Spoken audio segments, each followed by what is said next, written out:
Êxodo, capítulo 23. Leis acerca do exercício da justiça. Ninguém faça declarações falsas e não seja cúmplice do ímpio, sendo-lhe testemunha mal-intencionada. Não acompanhe a maioria para fazer o mal. Ao testemunhar num processo, não perverta a justiça para apoiar a maioria, nem para favorecer o pobre num processo. Se você encontrar perdido o boi ou o jumento que pertence ao seu inimigo, leve-o de volta a ele. Se você vir um jumento de alguém que o odeia, caído sob o peso de sua carga, não o abandone, procure ajudá-lo. Não perverta o direito dos pobres em seus processos. Não se envolva em falsas acusações, nem condene à morte o inocente e o justo, porque não absolverei o culpado. Não aceite suborno, pois o suborno cega até os que têm discernimento e prejudica a causa do justo. Não oprimam o estrangeiro. Vocês sabem o que é ser estrangeiro, pois foram estrangeiros no Egito. Leis acerca do sábado. Plantem e colhem em sua terra durante 6 anos, mas no 7º deixem-na descansar sem cultivá-la. Assim os pobres do povo poderão comer o que crescer por si, e o que restar ficará para os animais do campo. Façam o mesmo com as suas vinhas e com os seus olivais. Em 6 dias façam os seus trabalhos, mas no 7º não trabalhem, para que o seu boi e o seu jumento possam descansar, e o seu escravo e o estrangeiro renovem as forças. Tenham cuidado de fazer tudo o que lhes ordenei. Não invoquem o nome de outros deuses. Não se ouçam tais nomes dos seus lábios. Leis acerca das grandes festas anuais. 3 vezes por ano vocês me celebrarão festa. Celebrem a festa dos pães sem fermento. Durante 7 dias comam pão sem fermento, como eu lhes ordenei. Façam isso na época determinada do mês de Abibe, pois neste mês vocês saíram do Egito. Ninguém se apresentará a mim de mãos vazias. Celebrem a festa da colheita dos primeiros frutos do seu trabalho de semeadura. Celebrem a festa do encerramento da colheita quando, no final do ano, vocês armazenarem as colheitas. 3 vezes por ano, todos os homens devem comparecer diante do Senhor, o soberano. Não ofereçam o sangue de um sacrifício feito em minha honra com pão fermentado. A gordura das ofertas de minhas festas não deverá ser guardada até a manhã seguinte. Traga ao santuário do Senhor, o seu Deus, o melhor dos primeiros frutos das suas colheitas. Não cozinhe o cabrito no leite da própria mãe. Promessas e advertências sobre a conquista de Canaã. Eis que envio um anjo à frente de vocês, para protegê-los por todo o caminho e fazê-los chegar ao lugar que preparei. Prestem atenção e ouçam o que ele diz. Não se rebelem contra ele, pois não perdoará as suas transgressões, pois nele está o meu nome. Se vocês ouvirem atentamente o que ele disser e fizerem tudo o que lhes ordeno, serei inimigo dos seus inimigos e adversário dos seus adversários. Meu anjo irá à frente de vocês e os fará chegar à terra dos amorreus, dos hititas, dos ferezeus, dos cananeus, dos heveus e dos jebuseus, e eu os exterminarei.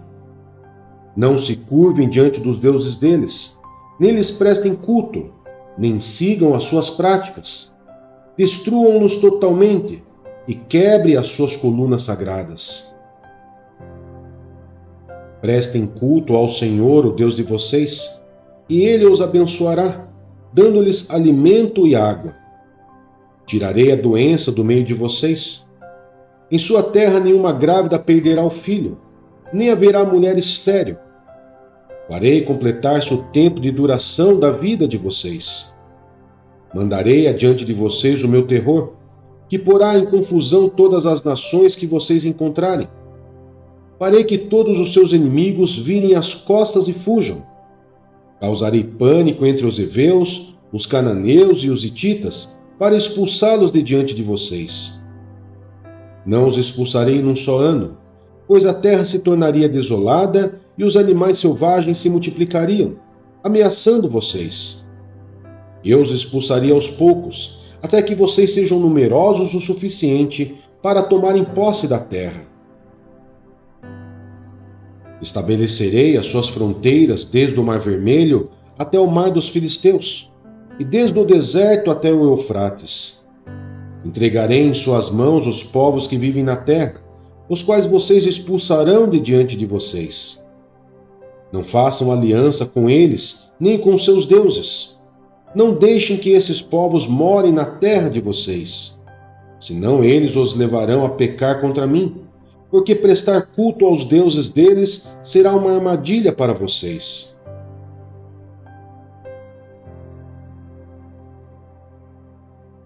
João, capítulo 2. Jesus transforma a água em vinho. No terceiro dia, houve um casamento em Caná da Galiléia. A mãe de Jesus estava ali. Jesus e seus discípulos também haviam sido convidados para o casamento. Tendo acabado o vinho, a mãe de Jesus lhe disse: "Eles não têm mais vinho." Respondeu Jesus: "Que temos nós em comum, mulher? A minha hora ainda não chegou." Sua mãe disse aos serviçais: "Façam tudo o que ele lhes mandar." Ali perto havia 6 potes de pedra, do tipo usado pelos judeus para as purificações cerimoniais. Em cada pote cabiam entre 80 e 120 litros. Disse Jesus aos serviçais: "Encham os potes com água." E os encheram até a borda. Então lhes disse: "Agora leve um pouco ao encarregado da festa." Eles assim fizeram. E o encarregado da festa provou a água que fora transformada em vinho, sem saber de onde este viera, embora o soubessem os serviçais que haviam tirado a água. Então chamou o noivo e disse: "Todos servem primeiro o melhor vinho, e depois que os convidados já beberam bastante, o vinho inferior é servido. Mas você guardou o melhor até agora." Esse sinal milagroso em Caná da Galiléia foi o primeiro que Jesus realizou. Revelou assim a sua glória e os seus discípulos creram nele.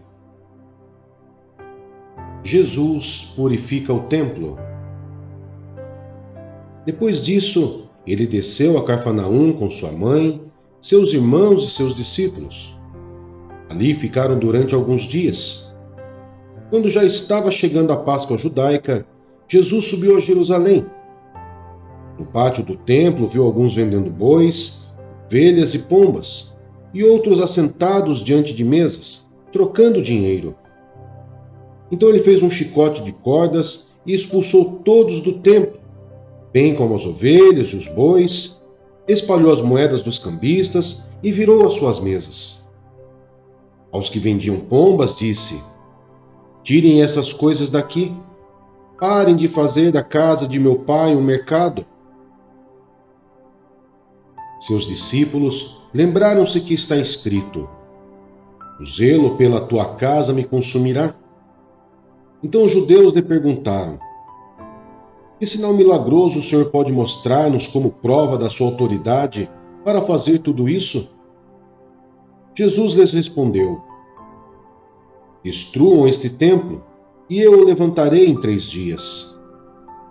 Os judeus responderam: "Esse templo levou 46 anos para ser edificado, e o Senhor vai levantá-lo em 3 dias?" Mas o templo do qual ele falava era seu corpo. Depois que ressuscitou dos mortos, os seus discípulos lembraram-se do que ele tinha dito. Então creram na Escritura e na palavra que Jesus dissera. Enquanto estava em Jerusalém, na festa da Páscoa, muitos viram os sinais milagrosos que ele estava realizando e creram em seu nome. Mas Jesus não se confiava a eles, pois conhecia a todos.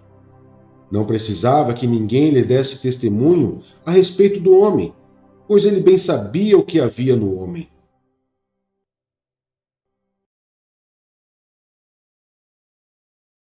Jó, capítulo 41.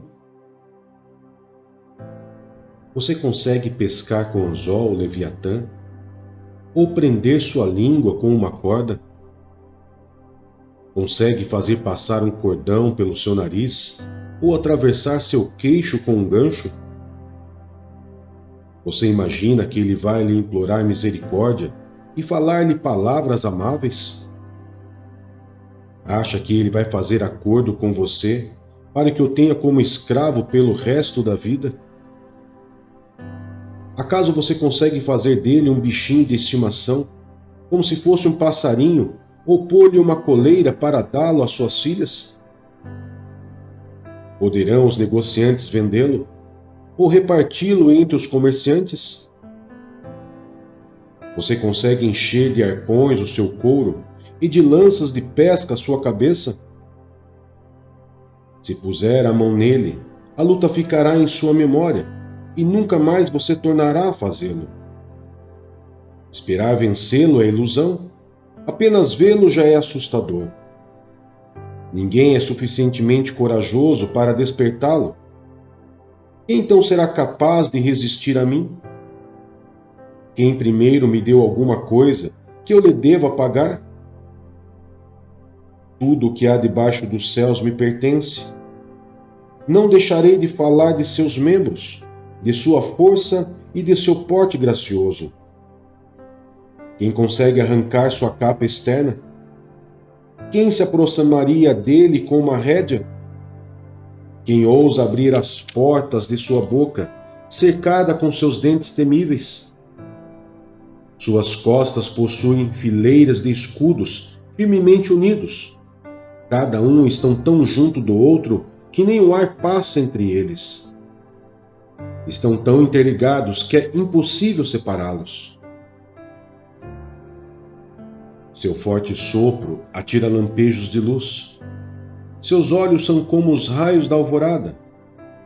Tições saem da sua boca, fagulhas de fogo estalam. Das suas narinas sai fumaça como de panela fervente sobre fogueira de juncos. Seu sopro acende o carvão, e da sua boca saltam chamas.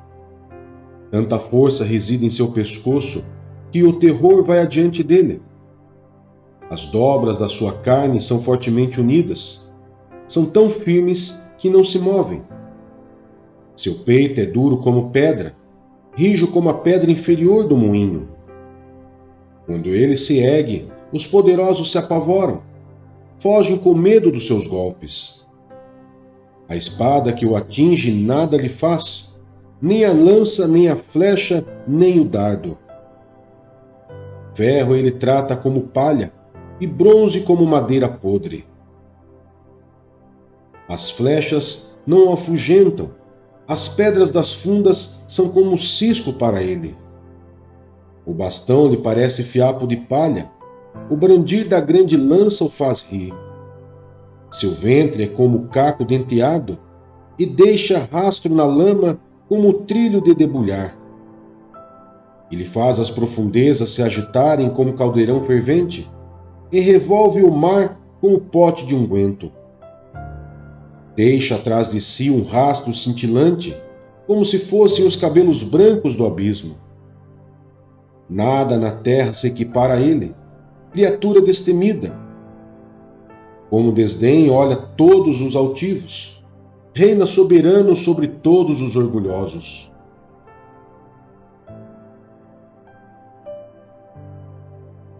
Segunda Coríntios, capítulo 11. A preocupação de Paulo com a fidelidade dos coríntios.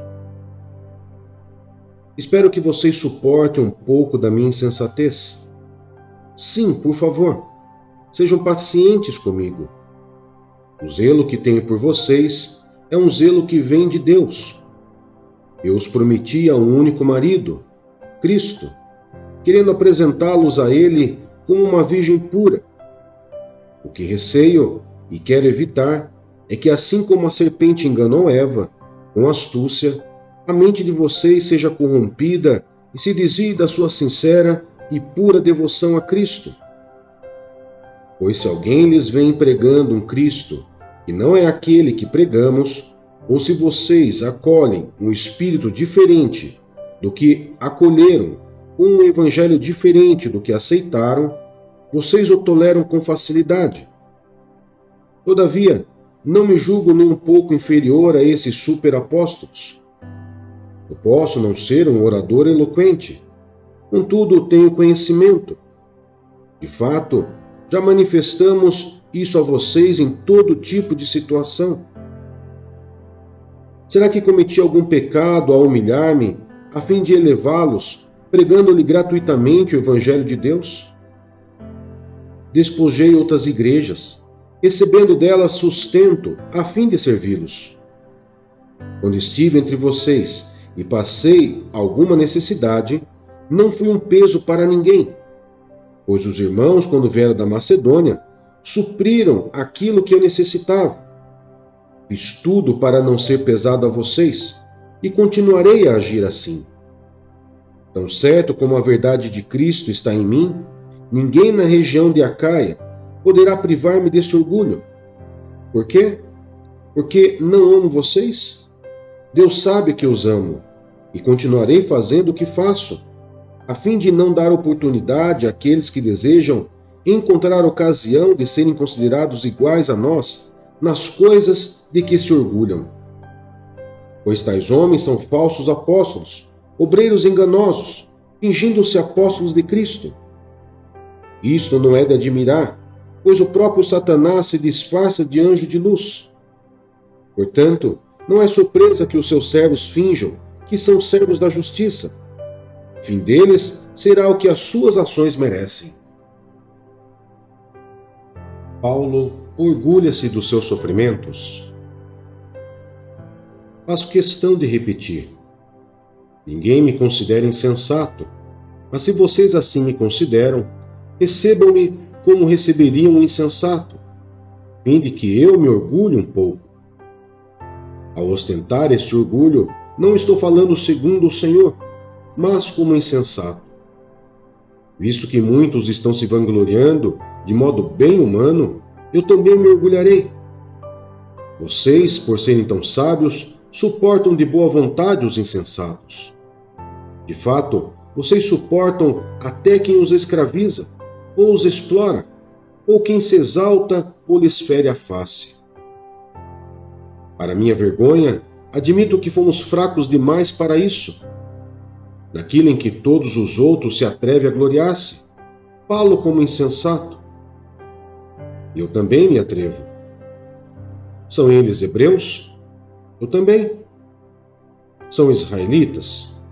Eu também. São descendentes de Abraão? Eu também. São eles servos de Cristo? Estou fora de mim para falar desta forma? Eu ainda mais. Trabalhei muitas vezes, fui encarcerado mais vezes, fui açoitado mais severamente e exposto à morte repetidas vezes. 5 vezes recebi dos judeus 39 açoites. 3 vezes fui golpeado com varas. 1 vez apedrejado. 3 vezes sofri naufrágio. Passei uma noite e um dia exposto à fúria do mar. Estive continuamente viajando de uma parte a outra. Enfrentei perigos nos rios, perigos de assaltantes, perigos dos meus compatriotas, perigos dos gentios, perigos na cidade, perigos no deserto, perigos no mar e perigos dos falsos irmãos. Trabalhei arduamente. Muitas vezes fiquei sem dormir. Passei fome e sede, e muitas vezes fiquei em jejum. Suportei frio e nudez. Além disso, enfrento diariamente uma pressão interior, a saber, a minha preocupação com todas as igrejas. Quem está fraco, que eu não me sinta fraco? Quem não se escandaliza, que eu não me queime por dentro? Se devo orgulhar-me, que seja nas coisas que mostram a minha fraqueza. O Deus e Pai do Senhor Jesus, que é bendito para sempre, sabe que não estou mentindo. Em Damasco, o governador nomeado pelo rei Aretas mandou que se vigiasse a cidade para me prender. Mas de uma janela na muralha fui baixado numa cesta e escapei das mãos dele.